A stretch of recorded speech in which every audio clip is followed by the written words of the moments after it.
Hey, this is my unbiased review of the Facebook Ads Expert Mastery course.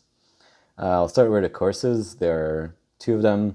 There's the 1.0 and the 2.0. Both of them have incredible value. If you are getting started with media buying and you don't really know what you're doing or how to do things right or set things properly from the get-go, this is hands down the number one course that I would recommend. It has all the value, no BS, no fluff. It's straight goods.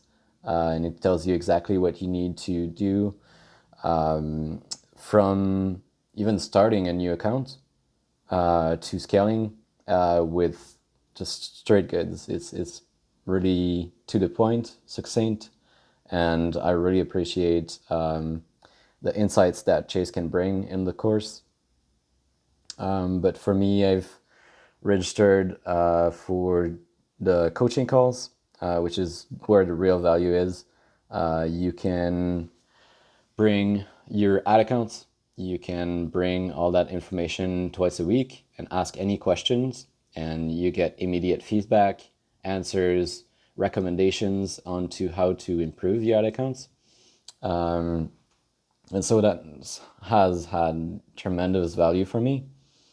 And not only that, but it's constantly up to date because the platform is changing so rapidly that the information that we get is applicable today. It's what is going on in today's Facebook media buying landscape.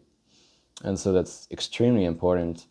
If you want to step up your game, I highly recommend it. I bought 2 years for myself and already have had such incredible value from it. So highly recommend that. If you're kind of a self-starter, I'd say go with the course. The material is incredible. You'll get a lot of value from it. And if you really want to take it to the next level, just enroll in the class. You got it. It's the right move.